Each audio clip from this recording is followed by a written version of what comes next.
Thank you for coming in, Jason. We've had a tough time filling this position, and your resume checks a lot of boxes. It definitely sounds up my alley. In my current job, I'm running a national campaign. Let me pause you right there. You'll have plenty of time to talk about your experience later. First, we'd like to start with a behavioral interview. Oh, interesting. It's nothing to worry about.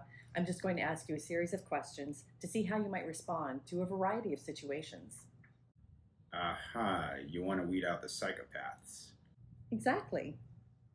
Yeah, I'm ready. Hit me. What do you consider your greatest strength? I know my weaknesses. And what do you consider your worst weakness? I don't know my strengths. How would you rate your listening skills? I'm sorry, could you repeat the question? If we hire you, what will you bring to the table? A big box of donuts and a case of Diet Coke. Can you elaborate on the donuts? Are we talking donut holes or? No, the big ones, Krispy Kremes.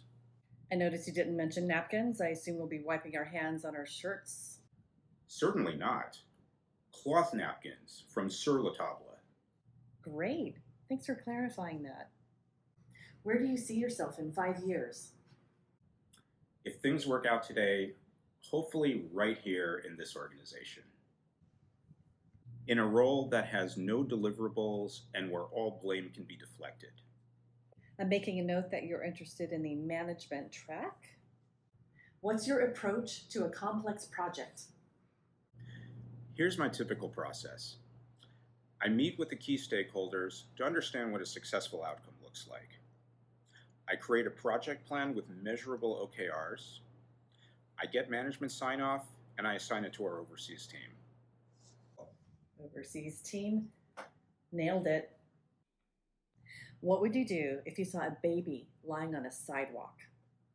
Oh yeah, I had to deal with a similar situation on my previous job. How did you handle it? Well, here's the process I used. I met with the key stakeholders to understand what a successful outcome looked like.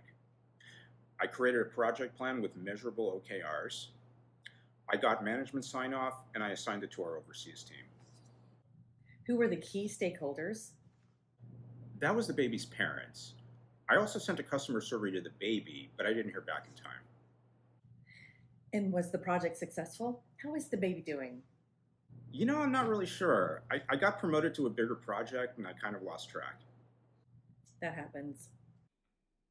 What would you do if you were the only survivor in a plane crash?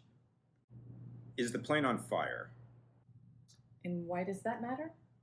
If it were, I'd toast marshmallows. Otherwise, call for help. All right, Jason, we've come to the lightning round. I'm going to ask you a series of questions, and you just say the first thing that comes to your mind. Don't think, just answer. Let's do this. You're going to Mars. You can bring one food. What do you bring? Mars bars. No, Milky Way. What's your favorite color? Orange. Favorite fruit? Orange. Favorite county? Orange. What's your favorite spirit animal and why? Elephant. Because I forget. Who killed Tupac? He's not dead. How many tennis balls can fit in this room? 1,000. 10,000. I have no idea. Is this glass half full or half empty? That depends. Did you pour half or drink half? Touché.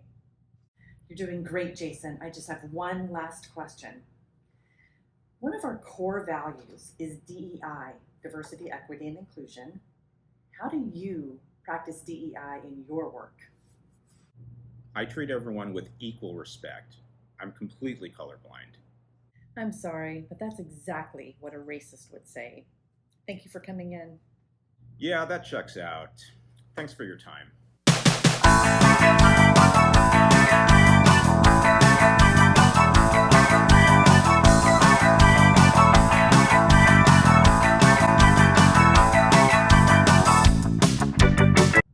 How do you practice DEI in your work?